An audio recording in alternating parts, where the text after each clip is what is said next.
Come on. People trying to say I'm only enemy. Got a cold with my dogs, can get in between. I can give them life, no more energy. Amen. Amen.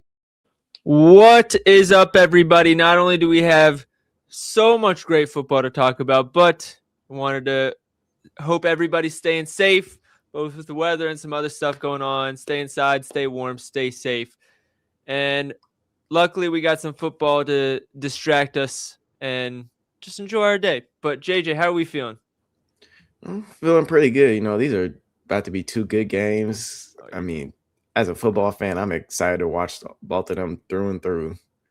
I don't think you could play, especially if you're one of those people that's stuck inside, like you got football all day. Oh yeah, wifey can't tell you, hey, turn that TV off. There ain't shit else to do. Yeah, there's no date night we're going to tonight. It's us, the TV, and football on the TV. But we got the first game starting here in a little over an hour, so we'll get to breaking things down fairly quickly. Me and JJ are going to give our thoughts on some things that we think most people haven't looked into, and then obviously we'll engage you guys in the comments as well, take questions. We'd love to hear your guys' thoughts and ideas on anything we might not have mentioned or props to talk about. And we'll share some screenshots from the website about some interesting props to look at. But we got the Broncos and we got the Patriots in Denver today.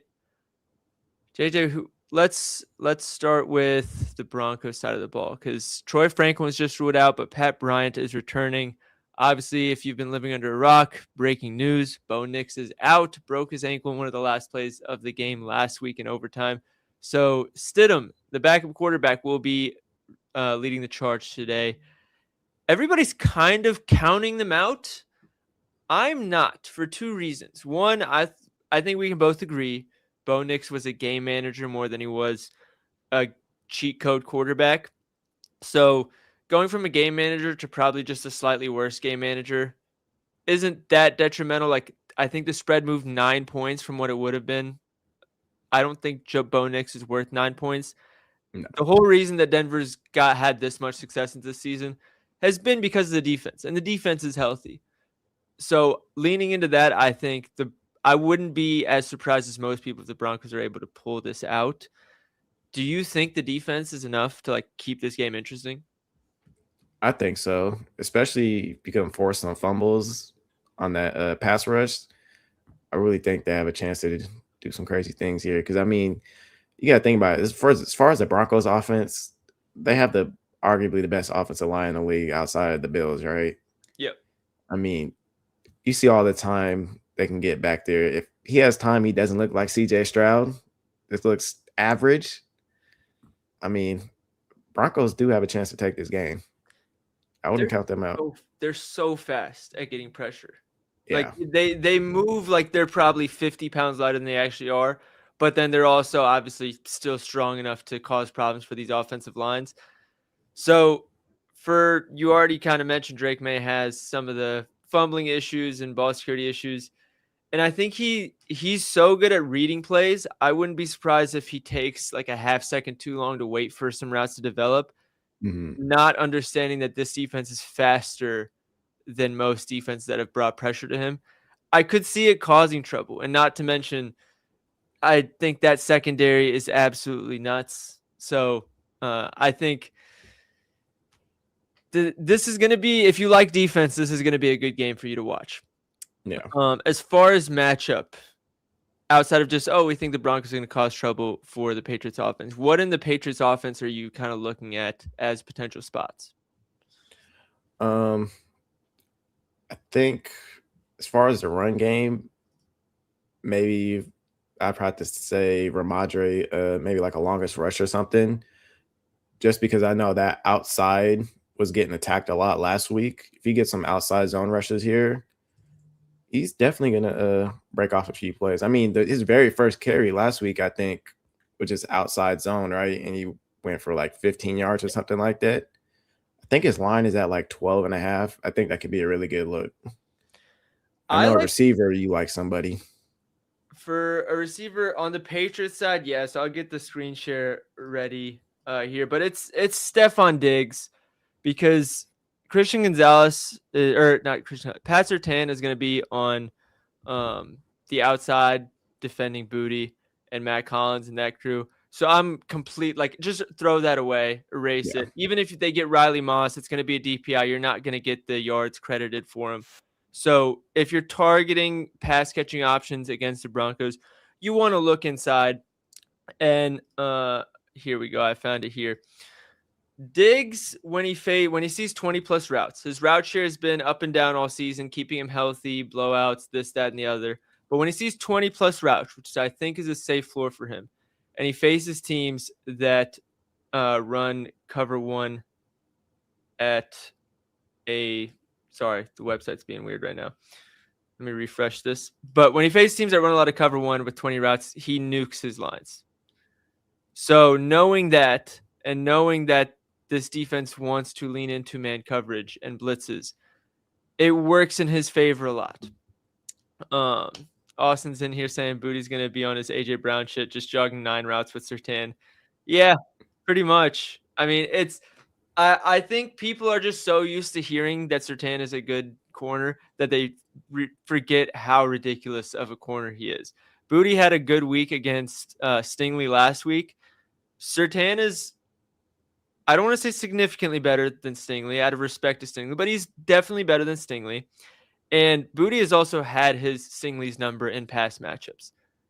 That cannot be said about Surtain. So I'm completely off of Booty, Matt Collins, Kyle Williams, completely off my radar for this week. If they have a great game, tip the cap to them, but I don't want any piece of them for props. So give me Stephon Diggs props when he's running 20-plus routes, and I think we get to see a good game. Okay, I got it fixed now. So Stephon Diggs, when he faces a team that runs at least 26% cover one, the Broncos average 30.5%, 5th highest in the NFL. Look, when he goes over this line, he's nuking this line. 3 of the 4 games he went over in this sample, 100-plus yards. So this is a prop where if you're playing it, you're laddering it. Otherwise, it's not worth it. Don't take 44.5. Take 40-plus, 60-plus, 100-plus, and sweat it out. He's either climbing the whole thing or you lost all 3 legs. What prop would you suggest for Stephon Diggs? I'd probably go receiving yards because if they blitz, Stephon Diggs is going to be – if they blitz and they get caught blitzing, Stephon Diggs is going to be the one to punish him for it. So that's what I'd say for Stephon Diggs. Outside of going back to Ramondre, because I wanted to share something else.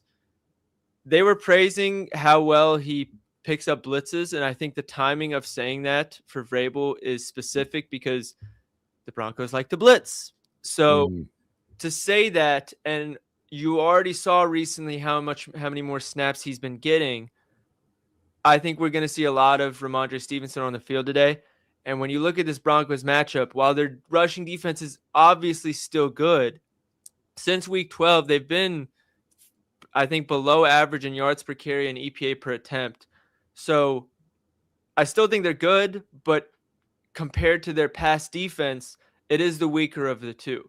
If you are not in a negative game script, if you're the Patriots, running the ball is going to be in your favor in this matchup. And if Ramondre Stevenson is going to be on the field more because it gives him the versatility of play calling, knowing that he can also pick up the blitzes on the passing plays, then I think his lines are pretty low in respect to that. A lot of people are asking about Kayshon Boutte under 2.5 receptions. I'll get on the screen here. It's low enough that I don't love to take it, but it's absolutely something I looked at and thought about. I see the vision. I kind of want to be there with you. If it wasn't juiced, I'd probably be there. But at minus 150 juice, it gets a little tougher for me. JJ, I don't know if you have different thoughts on the matter. No, I mean, I'm right there with you. I mean, if you do bet on it, I'd probably reduce the units on it just because the line is so low. Yeah. But, I mean, outside of that, the idea is there. All right. We do have him projected 2.55 receptions for what it's worth as well. So it's like At 2.5 receptions is low. We're not telling you he's going to have a good game and go over. But you could get some fluke shit, 2 catches on a 2-minute drill, and now you're fucked. Yeah. Is it worth throwing it in like a long shot? I wouldn't. Personally. Do I like Hunter Henry? Boy, do I. Let's see. I have something pulled up here if I can find the right tab. So, Hunter Henry, we updated the similar players tab. So you're looking at other pass catching type tight ends. Dalton Kincaid, 83. Travis Kelce, 36. Brenton Strange, 39. Brock Bowers, 46. Zach Ertz, 106 yards. Dalton Schultz, 77. Theo Johnson, 66. All of these guys, besides maybe Travis Kelce and Brock Bowers, are soaring over their lines. This is, like I said, I don't want anything to do with the outside wide receivers in this game. The Patriots do still have a fairly high pass rate over expected, even though I think the matchup is better for the run game. If they're going to keep passing the ball, it's Diggs and it's the tight ends, and maybe sprinkling some Pop Douglas in there as well. But that's it. So I'm in on Hunter Henry as well. Which, while we're talking about that, JJ, I know we were talking about it before we went live, but I don't think we ever finished the conversation about Pop Douglas. Are you in on him, or is it? Because I feel like it's either Diggs or Douglas. I don't think it's both. Yeah, I mean, I think I would lean over on him, but just because he's like always in the slot and his route share has been pretty good. I think it's been 40% plus the last few weeks. So, I mean, this is probably the highest it's been consistently all season. I think the toughest thing about it is why it makes it a lean is just because how good the Broncos are against Yak. But at the same time, in the postseason, like it's like flipped the whole script here with Yak because they've been one of the worst in the postseason. Yeah, I'm looking at his log right now. I'm looking 12 to 20 routes because it seems like that's where he's been settling against teams that run cover one. It still looks pretty green. Yeah. The line's And 12 he's really and a good half. against cover one typically. So yeah, that's why I was saying it's a man coverage thing. When you see man coverage, it's either Pop or it's Diggs. You can play both, but I think they kind of contradict each other since you're targeting the same defensive scheme. Yeah. You could go either one. Personally, I think it's more Diggs, knowing that his floor on his route share is a little bit more settled here. All right. Anybody else on the Pats side before we get into the Broncos? Nothing else I could think of. I feel like we covered all our bases there. Love it. Last one, somebody said Drake May over 1.5 passing touchdowns. Broncos are pretty middle of the pack in terms of rushing touchdown, passing touchdown split. So I don't have a huge read there. What does work in their favor is that the Bills just had, I think it was 3 passing touchdowns and 0 rushing touchdowns, but I can double check to make sure. The Bills usually look to pass, so that does work in their favor. Yeah, 3 Josh Allen passing touchdowns, 0 rushing touchdowns for Cook or Allen. So, yeah, I'd say that works in your favor, but that's really the only sharp, if you want to call it sharp, thing I can add on the passing touchdowns department. All right, let's get into the other side of the ball with the Broncos offense. The first one I want to talk about, you've probably heard other people say it already, but just in case you didn't, because I think it's one of the most important factors in the game. When Tonga and Williams are both on that defensive line, you're not running on them. I don't know what it is after last week. I need to look up the updated stats. But going into last week, when they were both on the field together, they averaged 2.7 yards per carry allowed, and only, I think it was 1 of 40 rush attempts went for 10 plus rushing yards. You're not running on them. It's not an option. What does work in the Broncos' favor is they typically run outside the tackles, not inside the tackles. I don't think it matters personally. I think this Patriots defensive line, when everybody's healthy, is too damn good. So pick whatever running back you want, or just fade the entire running game altogether. I don't think the Broncos have a real option of running the ball, which is not what you want to hear when you have a backup quarterback, which is the main skepticism I have of taking Broncos money line as an underdog. Yeah. But their lines are low. RJ Harvey, 40 yards. Jaleel McLaughlin. This is an interesting one about Jaleel McLaughlin for anybody who pays attention to line movement. 21.5 rushing yards last week. Finished at 21 in probably the best rushing matchup in the NFL. Granted, Ed Oliver came back. Now he gets significantly worse matchup, and his line bumps up to 25.5. There's something there. I couldn't quite tell you what it is, but it is worth noting that, like, if he goes over, we can look back on that and say, okay, that there was something. Can't tell you what it is yet.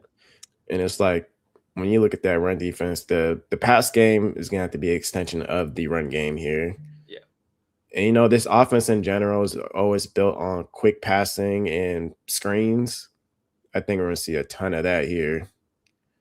I don't think they really have a choice. I agree. And as far as fading outside receivers, I'm doing it on this side too. Just like I don't want any piece of Surtain, I don't want any piece of Christian Gonzalez. I don't think Sutton is a solid X receiver. He is not a Justin Jefferson or a Jamar Chase, where you're just like, I don't care who's defending him, we're not going there. So I don't want any piece of him. Christian Gonzalez is probably, he still gets praised, but I still think he's too underrated as a DB in the NFL. So if I'm Sean Payton and I'm picking my matchups, I'm picking not Christian Gonzalez. Where does that leave us? Troy Franklin's out. Pat Bryant is back. You got Lil Jordan Humphrey, you got Evan Ingram, and you got the Joker roles of Marvin Mims and RJ Harvey. For what it's worth, I mentioned how good that defensive line is for the Patriots. When Tonga and Williams were both healthy, I think it was up to week 10, and throughout these playoffs, they allowed the most receptions per game to running backs by like a wide margin. Like it was like 6.2 or a ridiculous number. So for a back that's very active in the receiving game, like RJ Harvey, where you have a backup quarterback, you're trying to ease him in, it makes a lot of sense to get Harvey involved in the receiving game here. That's probably the biggest edge I can think matchup-wise. But from an injury standpoint, I think with no Troy Franklin, if you're avoiding the outside, I think Pat Bryant makes a lot of sense here because Lord knows they still hate Evan Ingram. Yeah. I mean, you got to think Patriots are probably going to continue to blitz here. They're going to want to get some pressure. I just think targeting the running backs here, I mean, especially like we said, like quick passing, screen passes, like this is going to be their game plan here. So I think RJ Harvey fits that bill perfectly. I think his line was at like 21.5 for his receiving yards and then 2.5 plus money for receptions. I think his yards have a little bit more value.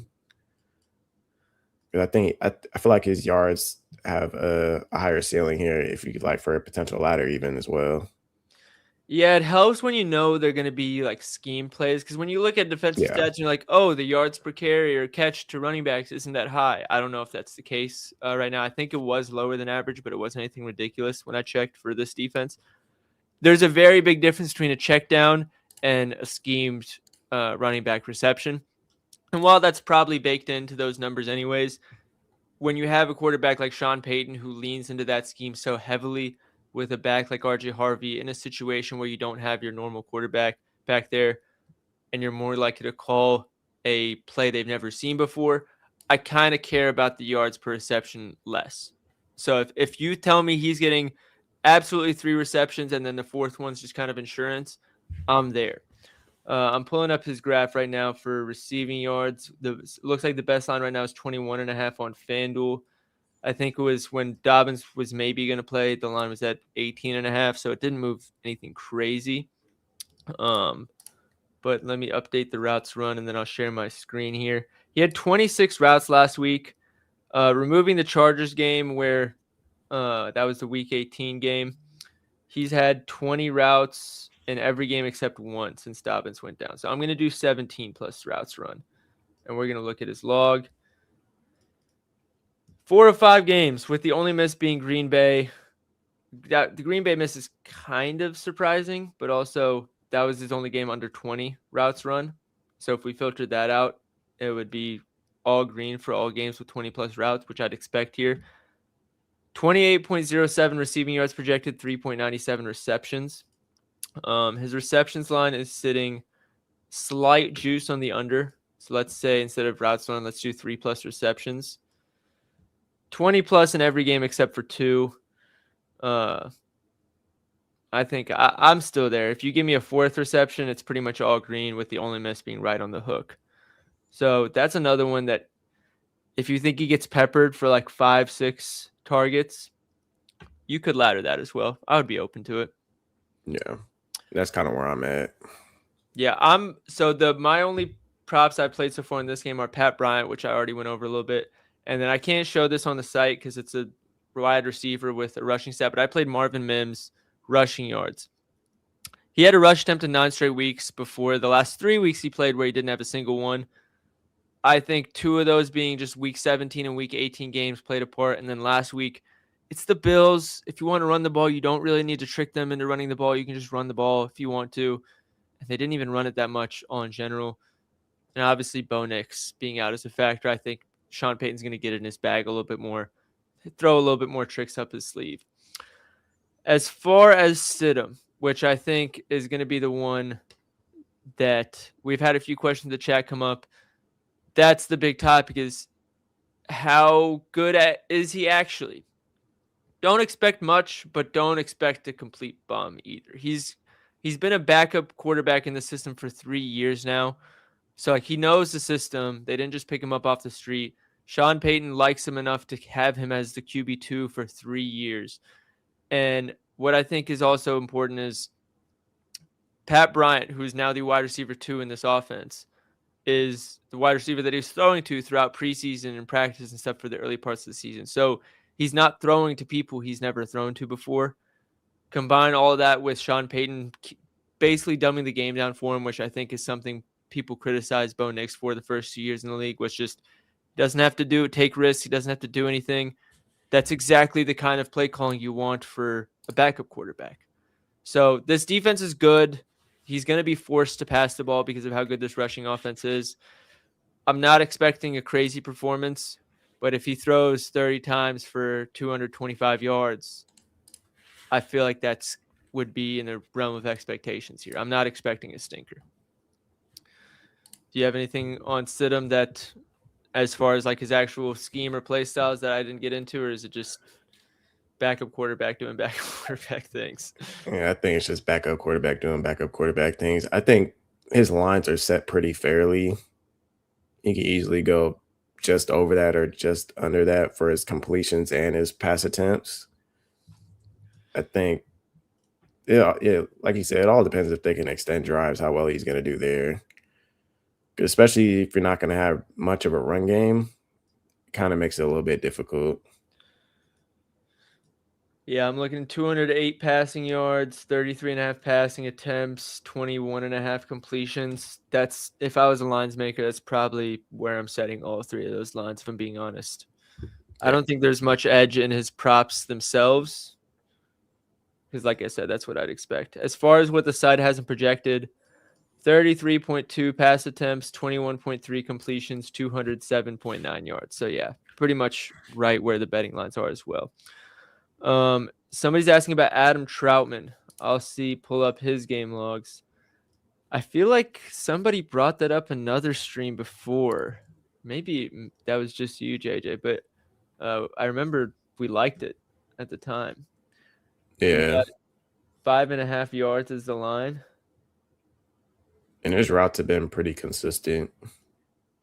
Yeah, 15 last week, 16 the week before, 12, 19, 17. So if I filter for, let's do 12+ routes. We can even go lower. We can go 10+. It's pretty damn green. His only misses on the hook against Tennessee in the first game of the season in the sample. And last week, 5.5. You might have gotten a steal, Colton. I like that one. Adam Troutman, 5.5 receiving yards. We got him projected 8.78 or 7.6. So yeah, I'm there on that. Somebody's asking RJ receiving yards or Pat Bryant receiving yards. What's your take on it first? I'll ask you, JJ. I mean, if I had to choose one or the other, I really don't have a lean either way. I think both are going to be used a lot. I mean, I I think guess as it a comes down to personal preference. Yeah, I think I'm going as a straight. I'm going Pat Bryant. As a ladder or a parlay piece, I'll go RJ Harvey. That's Yeah, kind of the thing I can with see running that. back props. It's for the most part, they're either like 3 catches for 40 or like 1 catch for 6. There's no really safe line for a running back, which is why I feel like if you're betting a running back in the receiving game, you want to go higher, I'll say. Um, Colton's excited that we like Troutman. I love it. This isn't a player prop, but I'm curious as to how you guys feel about this game money line wise. I think the value on the money line is on the Broncos side. I think the books are, I don't want to say they're disrespecting Stidham too much, but Bo Nix wasn't as big of a difference maker as the lines are making him out to be, considering how good that defense is. Yeah, he's not a game-changing quarterback. He's just a game manager. You can kind Exactly. of fit pieces with there, especially Stidham. He's been within that system, like you said, 3 years now? Yeah. You should be able to understand. And they're not throwing the ball downfield like that anyway. So Yeah. I think he should feel comfortable here as a backup. Sean Payton is going to call the safest game possible for his backup quarterback, knowing that if they win this game, it's not going to be because the backup quarterback came in and balled out. It's going to be because the defense did what the Broncos defense does. The hate on Nix is still crazy, not going to lie. It's funny because me and JJ have been on these streams all season criticizing him, and I've come to the conclusion that he gets criticized like he's in the Josh Allen role because the Broncos have had so much success. But the Broncos haven't been having success because he's Josh Allen. They're having success because everybody else does their job, and Bo Nix doesn't make mistakes. He doesn't take sacks. He's not turning the ball over.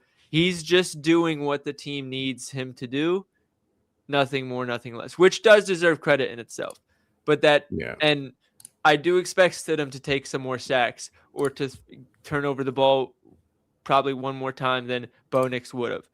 But is that worth 10 points on the spread? No, it's worth like 4. So for the look-ahead line to move from, I think it was -3 in favor of the Broncos before we found out the result of the Bo Nix stuff, to open at +6.5 when the lines first came out. I think it's come down to 4.5. It was such an overreaction. Do you guys like the under on the game? I think I do. I mean, we've basically just been talking for 30 minutes on how both of these defenses are ridiculous, and every matchup we're taking is the lesser of two evils. So I feel like it'd be hypocritical of us to say all that and then be like, yeah, they're gonna score a bunch today. Yeah. Do you like any specials today, like Stafford, May, Darnold 800 yards, or Puka JSN Sutton for 300 yards? Throw the Puka JSN Sutton one out because Sutton's probably going to get you like 30 yards, and then you're going to need 270 from JSN and Puka, and that sounds like a mess. Stafford, May, and Darnold for 800. I think that's solid because you only need one of them to get into a losing game script and throw for 300 or 350 even, and it gets a little bit easier. But usually those specials are bad odds. So be careful with those. All right. As far as touchdown props in this game, the things to mention as far as touchdown splits is New England allows the 4th lowest rushing touchdown percentage. So you want to look at passing touchdowns against them. With Stidham at the helm, that's kind of, you're playing with fire a little bit. Broncos are more middle of the pack, 14th lowest. 0%. This says last 3 weeks, but it's really last 2 because of the bye week.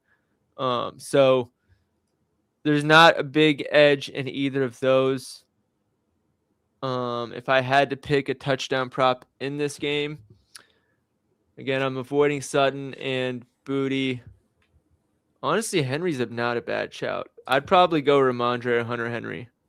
On the Patriots side and on the Broncos side, I'd probably go. I think you can go RJ Harvey because even if they pass it, you can still get an RJ Harvey receiving touchdown. Those are probably, I haven't checked the odds. I'm sure those are like the 3 most likely people to score based on odds. But if they aren't, then there you go. There's your value. I can check real quick. Or you could, if we want to get real cute, we can get a little Adam Troutman plus 1,200 touchdown in there.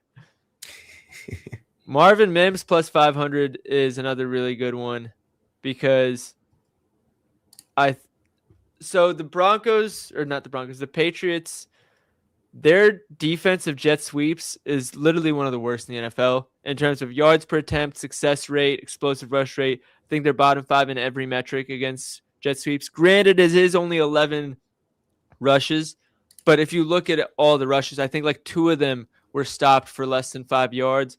5 of them went for 10 plus yards. I think 2 of them went for 30 plus yards. One of them was only 1 yard, and that was only because it was a 1 yard touchdown. Like it could not have been more yards, even if it was open. So Marvin Mims at plus 500, knowing that he could get a red zone one, or we've seen him involved in the passing game on some like 30-yard throws. I think him at plus 500 could be really solid as far as value. RJ Harvey's only plus 145. It's actually not bad, knowing that he could get it either way as well. And Hunter Henry's plus 204. Hunter Henry's at plus 200 is probably where it should be. I think there is decent value on the other ones, though. All right, that's everything for that game, unless anybody has some late questions. Alex, how we doing? I see you in the chat. Let's get into the next game with the Rams and the Seahawks. If you guys thought there was a lot to talk about in the Broncos game, there's even more to talk about in the Seahawks game because they played each other twice now. This is an absolute chess match. We can tell you what we think they're going to do schematically. Yeah. I can't tell you with confidence what they're going to do. So let's get it started. One thing we know about the Rams since like week 5, they want to run 13 personnel. They want to force teams into heavy sets. They tried to go 12 personnel. That didn't work. So instead of bailing on the idea, McVay said, fuck it, we're going even further, 13 personnel. They need everybody healthy to do it, which they do have in this game. The first Seattle game in matchup they didn't, which is Higbee, Parkinson, Ferguson, and Davis Allen. The big thing as far as splits go is when they run 13 personnel, Higbee is not on the field, which is why his route share has been declining lately. But when they run 11 personnel, Higbee is on the field. He is the sole tight end during 11 personnel sets. As far as matchup, the issue is the Seahawks are the one team that don't fall for the bait. They won't say, hey, you're in a heavy set, we're going to go to a heavy set. No, they stay in their lighter sets, and that's not what the Rams want. That's not what Sean McVay wants. So the question is going to be, do the Rams stay in the heavy 13 personnel sets and try and take advantage of having more size? Or do they say, hey, the Seahawks aren't going to match it like other teams will. We're just going to ditch the whole thing. I think Sean McVay's too stubborn. I think they're going to keep doing it. But if we get in this game and we're like, well, they're in 11 tight end the entire game, that's why. Because Seahawks won't match them in the heavy sets. Do you have, as from a personnel and formation standpoint, what I know you got some stuff to add there? Oh, as far as like the pass rate and all that. Yeah. Yeah, so I was looking at the stats for their heavy personnel, 12 and 11 or 12 and 13 personnel versus 11. And because I've been watching their games for quite a bit, especially second half of the season, and I just noticed, they're running the ball a ton, like almost all the time. It feels like in 13 personnel, and then as soon as they go 11 personnel, I just feel like they're just always going to pass. So I looked at the 11 personnel. The pass rate was at like 70%, which was ridiculous. It was like plus 15 pass rate over expectation. And then when you get to 12 and 13 personnel, it was like 38% to 36% pass rate.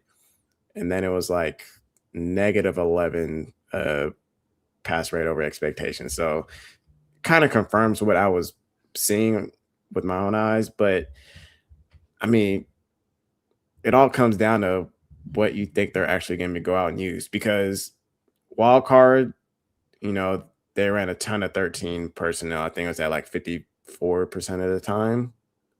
It was something ridiculous. And then last week, they pretty much completely abandoned it. It was just all 11 personnel.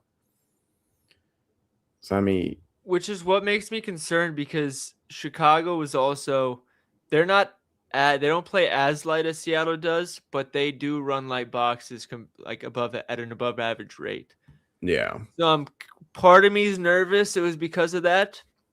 But part of me also thinks is because the Bears were calling the defensive coordinator was calling a very good game against them. He kind of had their number, and I think it forced the Rams to switch things up a little bit. So we won't know until the game starts, but just something to think about as we talk about more of this. But yeah, if you think they're going to run 13 personnel, maybe fade Tyler Higbee. If you think they're going to pivot more to the lighter sets, it's going to be a big Tyler Higbee day. Either way, there's a man by the name of Puka Nacua. If they run 11 personnel, he's going to be on the field a lot more. 13 personnel throughout the season, it was Devontae Adams. So Puka had like 29 or less routes in almost every game since they made the switch when Devontae Adams was healthy. However, last week, that was not the case. Puka still had like 40 routes, but like you said, they were running a little bit lighter.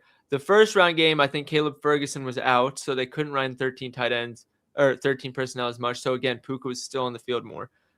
But I don't think they're going to take Puka off the field because Devontae Adams, like, he came back from injury, but he doesn't really look like he's back from injury. It still looks like something's a little bit off. Granted, some of that is Stafford's fault, which I'll get into later. But if that's the case, do they just say, hey, Puka, you're just going to run as the sole wide receiver in 13 personnel? Again, another aspect of, I wish I had the answer for you guys. I'd love to sit here and make a stupid, confident take for no reason with no evidence, but I'm not going to. I'm just saying maybe it's a live bet opportunity. I'll put it that way.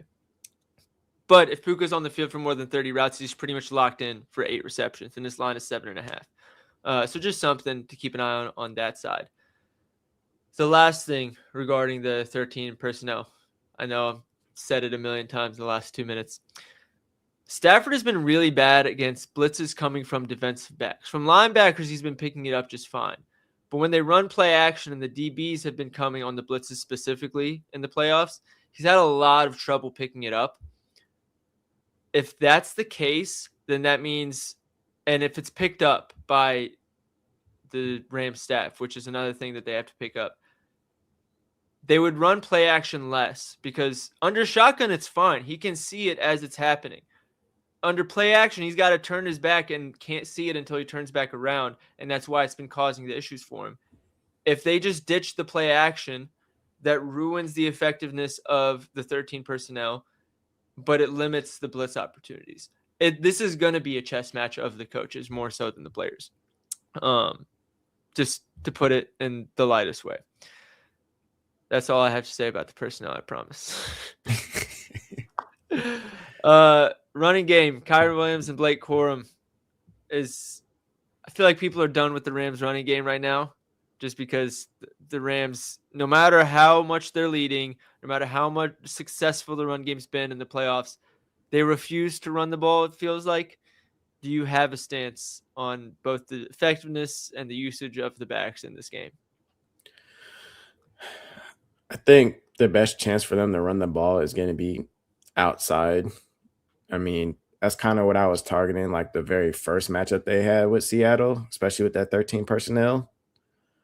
But I think they run so many plays because they play at a pretty fast pace that they're going to get enough run plays and pass plays to kind of satisfy everybody, you know? I know people are kind of irritated with their run game, but they run enough plays to where they're still going to get their rushing attempts.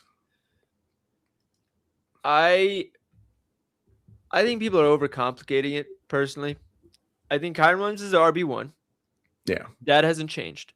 When Blake Corum's running well, Blake Corum, it's less of a rotation and it's more of a taking turns. When Kyren Williams is playing like Kyren Williams, it's 70% Kyren, 30% Corum. When Corum's playing well, it's like, okay, we're going to give 2 drives to Kyren and 1 to Corum. It's like you get your whole drive. Whatever happens on that drive, that's what it is. Yeah. The reason I like Blake Corum in this matchup for a simple reason of the Seahawks won't go into heavy sets. I already mentioned this. They have, I think it's the second highest light box rate in the NFL this season. So if that's going to happen, Blake Corum has been the best running back in the NFL against light boxes. According to DVOA, yards per carry, I think EPA per attempt, I can't remember about that one specifically. And it's not been like backloader. Like if you look since week 10, I think it's like second or third best.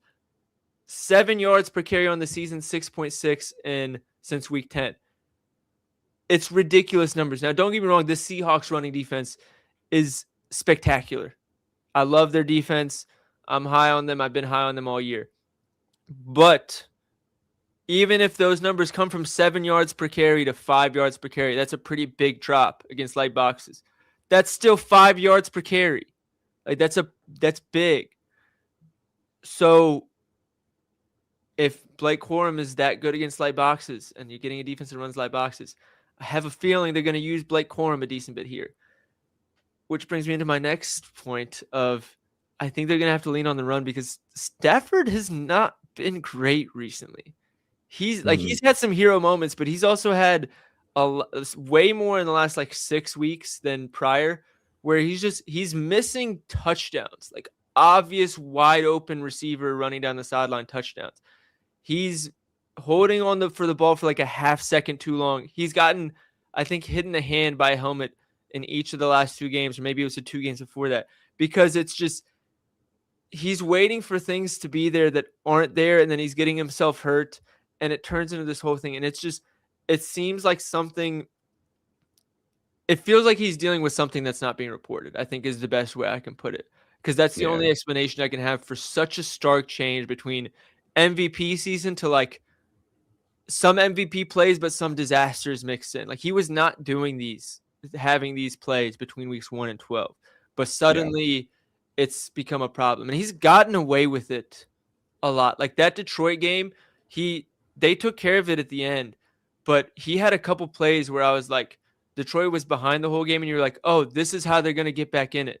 And I think it was the Panthers game was the same thing. They took a big lead early, and then suddenly it was, what's Stafford doing? Oh, he missed an obvious touchdown. Oh, interception. And it was like he was ruining games and then getting away with it by saving it late. Eventually, your luck's going to run out. So if that keeps up, you either have to stop giving him that leeway or just call more run plays, which I think is something that could happen here against probably the best defense they're going to face in the playoffs, unless they win and face the Broncos next week. Yeah. I think going back to Blake Corum, I was just thinking about it. I think their books really over-adjusted to last week's performance against the Bears because, as you know, like early on, they added an extra linebacker to try and help stop the run, even though they couldn't. And as you know, he's not the greatest against stacked boxes. So I think they went with more Kyron Williams there. And it made more sense because Kyron Williams has been pretty solid against everything, whether it was stacked, neutral, or light, But it's been a stark difference for Blake Corum on the other end when you're looking at light boxes versus stack boxes. So I think with him getting light boxes this week, he should get more touches. I'm with you. I'm showing Blake Corum's log here. So 11 of 19 games, right? We talked about when they have the size advantage and the other team's running a light box, that works in his favor. So we want to look for games where Ferguson is active. And we see that hit rate goes to 7 of 12 games. There was one game against San Francisco where that was the game where he fumbled, only 1 rush attempt, so I'm going to filter that out. Now we're looking at 7 of 11. If I look specifically for teams that run light boxes, Seattle runs a light box on 73% of snaps.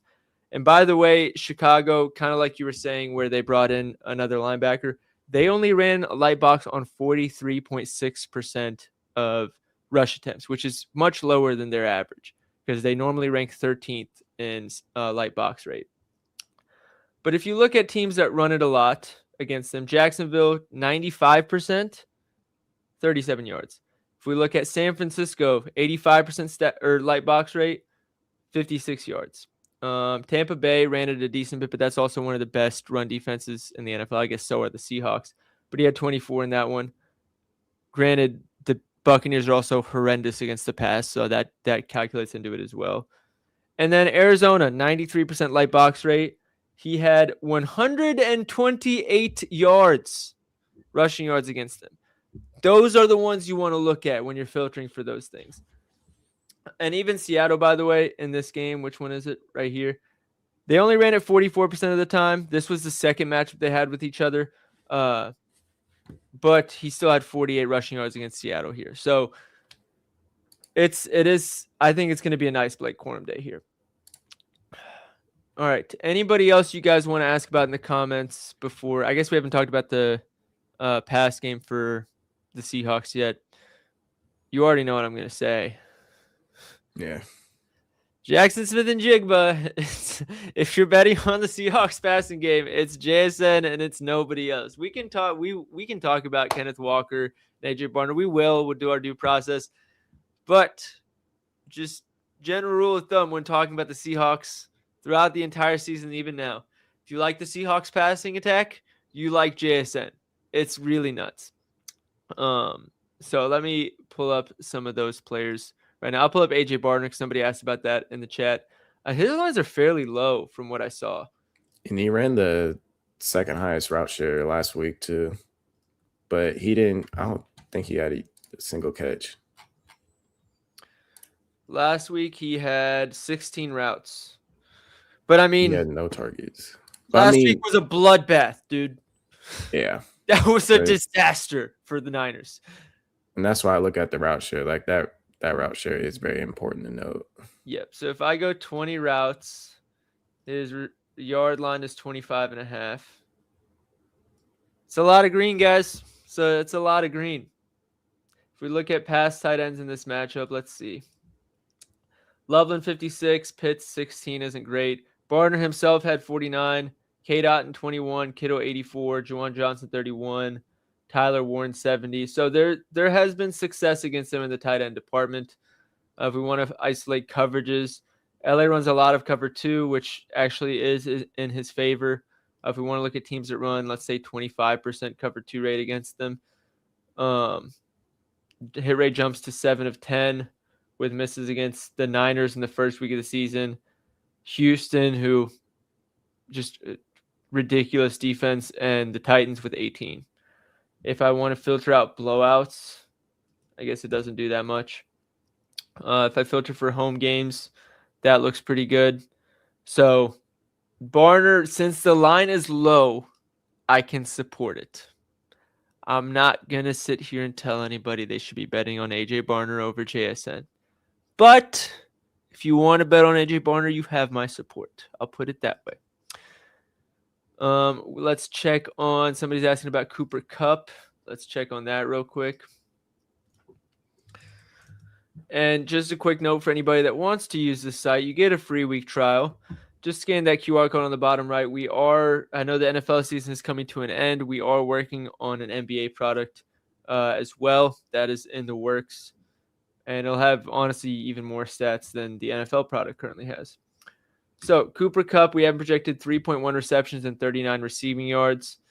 His line is 2.5 juiced over for receptions. And honestly, with the limited usage of Shaheed, I'm kind of there. If we want to filter for 25 plus routes without Torrey Porton, blanking on the last name for a second. The hit rate isn't great. If I want to filter for coverages, let's do 25% cover 2. Not great. If I want to filter out cover 1 defense, let's say 25% or less cover 1. There's nothing too sharp there. Maybe if I check passing just in general when they pass a bunch, no, it's not really. So there's nothing that appealing about Cooper Kupp lines, in my opinion. How do I feel about Stafford? 1.5 passing touchdowns. I like it because... No, did not mean to do that. Where are we? Seattle has the 5th lowest rushing touchdown percentage allowed, meaning 71% of the touchdowns against them come as passing touchdowns. So if they only score 2 touchdowns, you still have a pretty good shot at both of them being passing touchdowns. If they score 3, you were pretty much locked in at 2 passing touchdowns, and also Stafford gets 2 passing touchdowns like every game with Devontae Adams. So I can check that right here. Stafford log with Devontae Adams this season. Yeah, he has 2 passing touchdowns in every game except for 2 this season with Devontae Adams. So there you go. Thoughts on Devontae Adams' touchdown? It's just going to be that they're probably going to give him a play call. It's, again, his hamstring doesn't look great. I think he's only playing because it's the playoffs. But it is still Devontae Adams in a playoff game with Matthew Stafford throwing him the ball. So I need to check what the line is to tell you if I actually think there's value. Give me 2 seconds. Plus 135 looks like the best line you can get. I think I can be there at plus 135. I think earlier in the season it was like what, minus 120, minus 130. So yeah, I think I'm there. I can check the red zone target rate too in the playoffs as the last thing. Yeah, Jason receptions ladder is already placed. Good man. He knows ball. I'm gonna pull up we've been talking about him. I need to pull up what this Jackson Smith and Jigba log looks like to everybody, real quick. The only reason I haven't played it yet is because, like the, what's this called? Darnold's oblique might still be cooked. But regardless, here we are. In non-blowout games, which conference finals game, I hope to God it's not a blowout. It's just all green, except for 2 games. Week 1 against the Niners, which I don't know if you guys remember that game. Seahawks kind of had a hold of that game the entire way. And Arizona, I don't remember the game. I'd have to go back and check, but it's Seattle against Arizona. I'd be willing to bet Arizona backdoored their way into it not being a blowout, because the criteria for this is 15-plus points. So to be over in 9 of 11 games where you don't win by at least 15 points, sign me up. Who do you have on the money line? That seems to be the question of the chat right now, JJ. I'll let you go first because I actually have to think about it. I got Seattle. So, because I mean, obviously defense is great, but I don't see the Rams being able to stop the run game. Yeah. They've really struggled defending that, especially the second half of the season. Their explosive rush rate has been ridiculous, and now you got Kenneth Walker going to be getting a lion's share of touches now with Zach Charbonnet tearing his ACL. He's bound to rip something off. You know, he's always waiting for that home run play. I think it's going to come today. My dilemma comes from the fact that the Rams could take advantage of being in heavier sets, but also, and Darnold's injury, but also Seattle's defense is significantly better than the Rams' defense. Yeah. I think because Stafford has been getting away with some things the last few weeks, I think if it's going to catch up to him, this is the week it does. So I'll go with you on the Seahawks, but you're definitely more confident in that take than I am. So if the Seahawks win, we're going to give JJ all the glory on this one. We're not going to share it. I mean, if you would have asked me 6 weeks ago, I probably would have said the Rams. Actually, yeah, I would have said the Rams. But yeah, it's really a Stafford thing for me. If we got like week 10 Stafford, I'd be a lot more reluctant to back the Seahawks here. Yeah. All right. 20 minutes till the game. We got parlays, JJ. Let's do it. Give me 2 straights and 1 like lotto that you want to leave here with. 2 straights. Or 1 straight in each game and a lotto spot. In either game.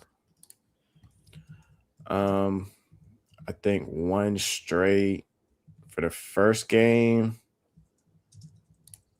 I think I might have to go. It's between Pat Bryant and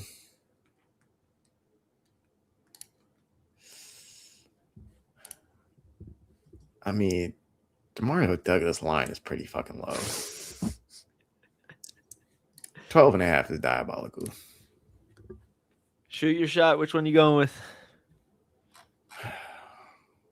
I'm going Demario Douglas. Mama ain't raised no bitch.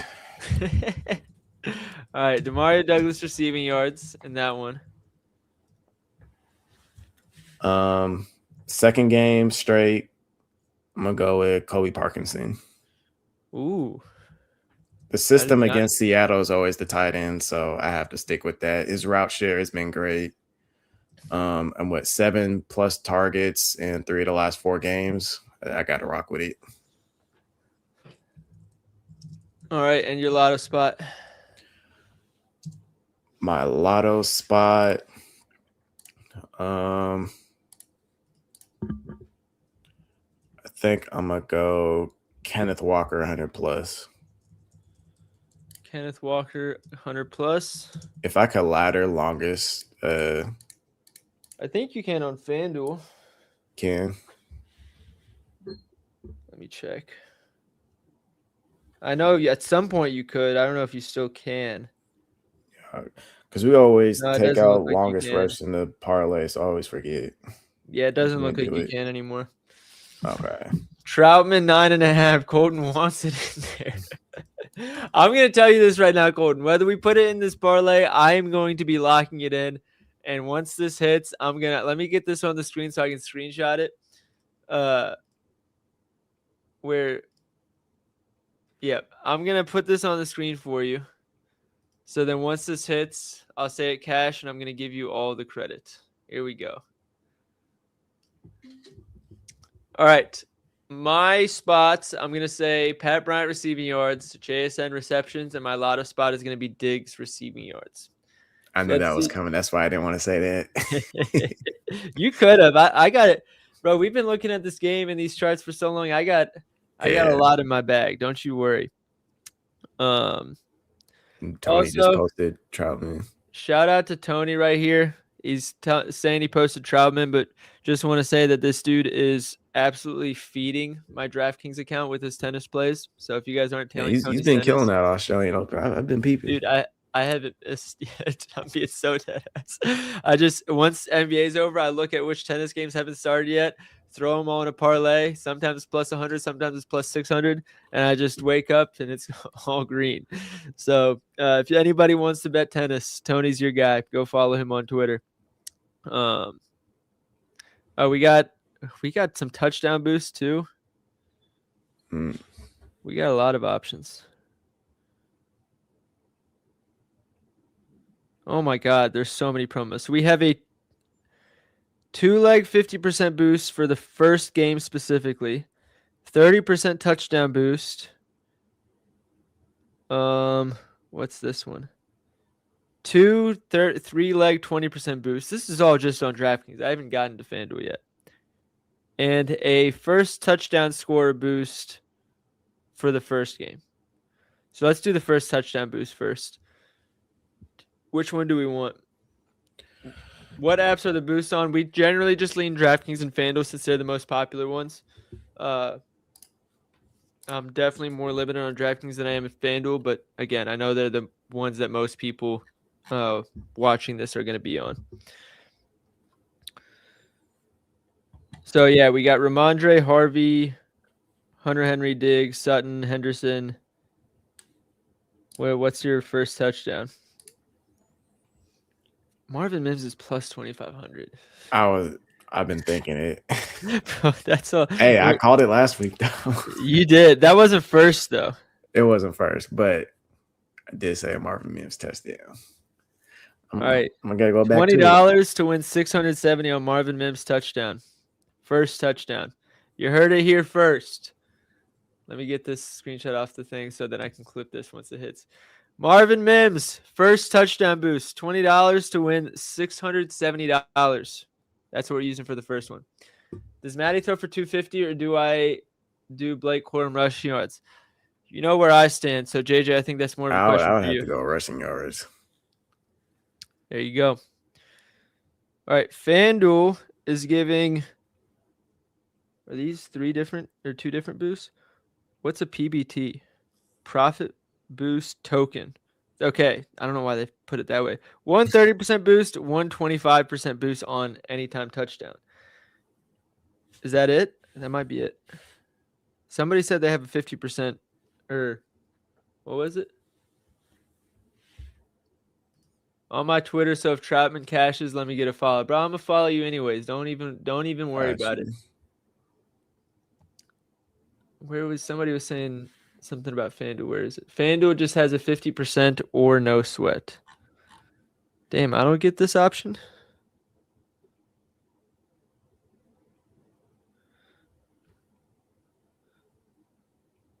Oh, here we go. I see it now. All right. Let's do no sweat because Lord knows we have enough boosts and we can just do a proper lotto on the no sweat. So you wanted Kenneth Walker. I wanted Diggs. That's what we'll use on the no sweat. Anything else to throw in there, JJ? I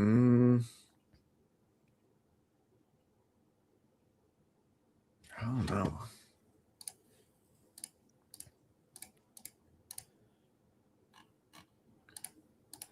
I need something crazy.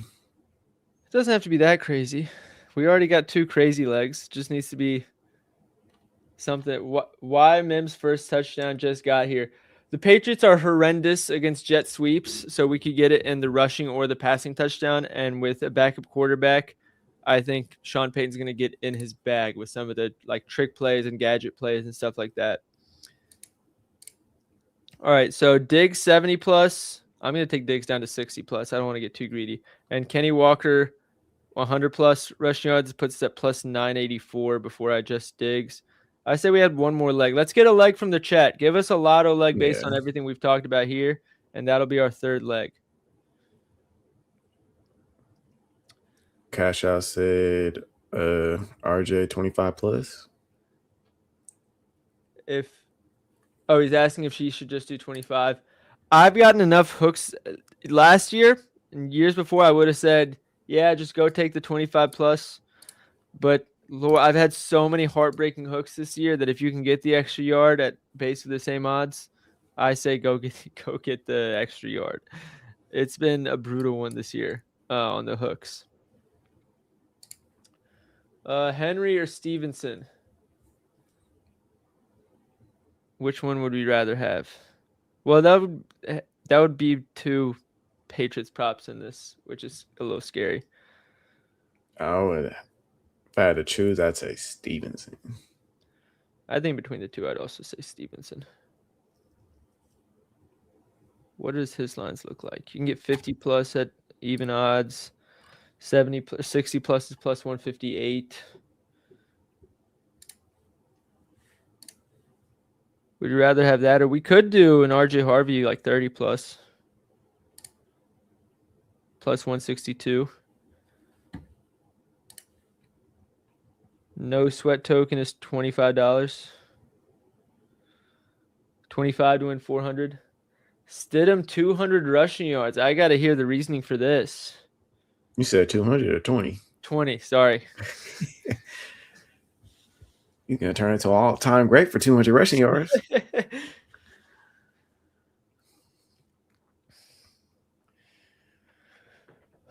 All right, let's make the other ones on DraftKings. So we got Demario Douglas and Pat Bryant as one.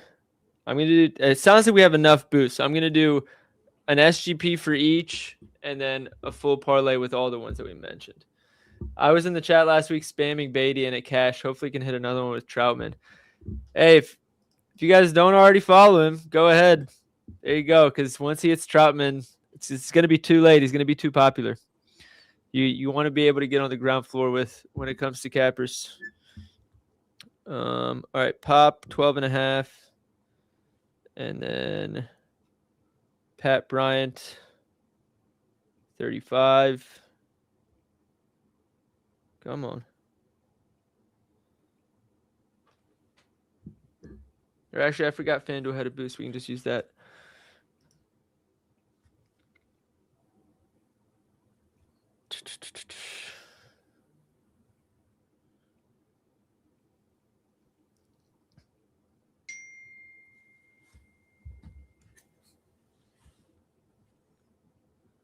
I gotta add. Should I add?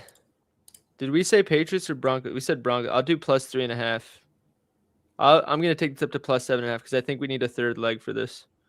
Okay. So with the parlays, we working on them right now. If I can find the alt, there we go. Alt spread. Doth showed up at the chat at the wrong time. We're putting in Broncos plus 7.5 in the parlay, Doth.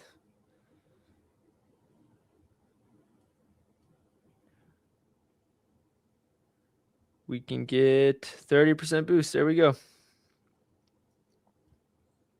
We did take Marvin Mims' first TD. Yes, we did. And then, all right, I'm gonna type these out in the chat just so while I'm getting screenshots together, you guys can lock this in. Pat Bryant, whoa, receiving yards, Denver plus 7.5 alt spread. So this is parlay number 1. Just took Adam Troutman 10 yards for plus 164 on FanDuel. Let's ride. I'm gonna be there. That feels like a spoon feed.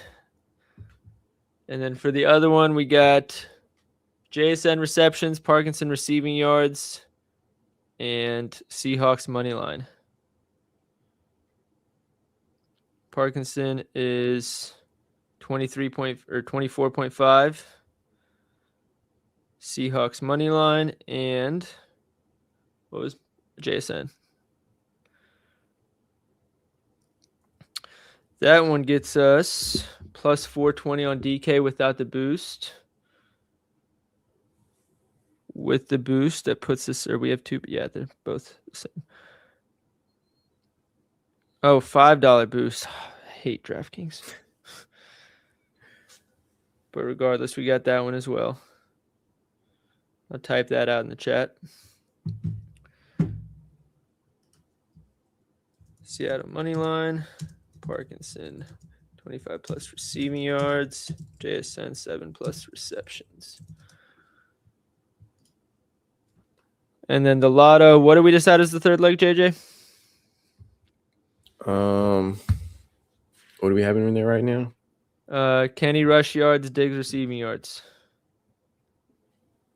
I was looking at somebody. Who was it? I know we got Ramondre as one in the chat. I just didn't know if we wanted to do that with already having Diggs in there. Yeah.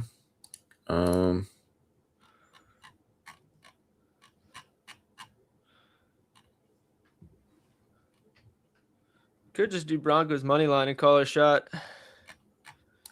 Yeah, we can. You said up to 100 for Kenny? Yeah. There we go. And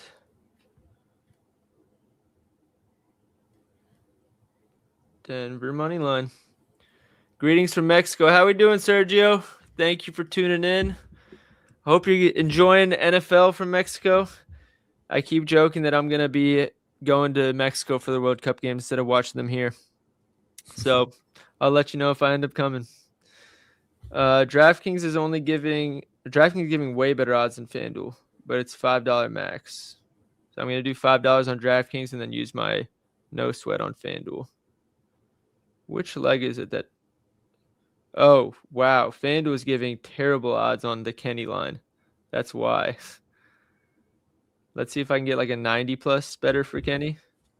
Maybe that's better on FanDuel. That's a good sign, though, that FanDuel is higher on your prop. What does 90 plus look like? Are they close enough? They're closer. It's still FanDuel by a lot. What about rush plus receive?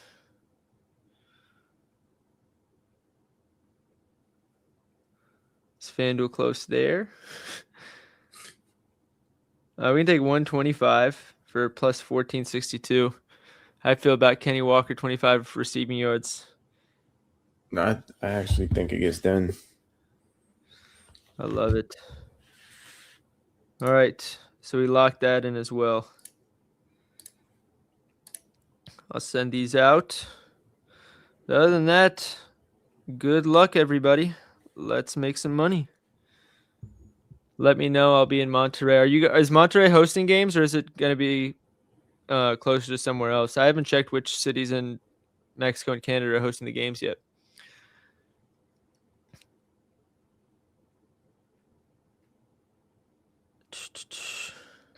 Dude, if Marvin Mims scores, Marvin Mims takes returns too, doesn't he? I don't remember off the top. He might.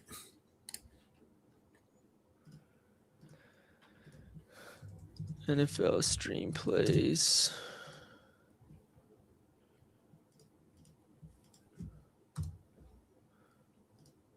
And then, yep. All right. Good luck, everybody. Let's make some money, and we'll see you guys for the Super Bowl. Oh.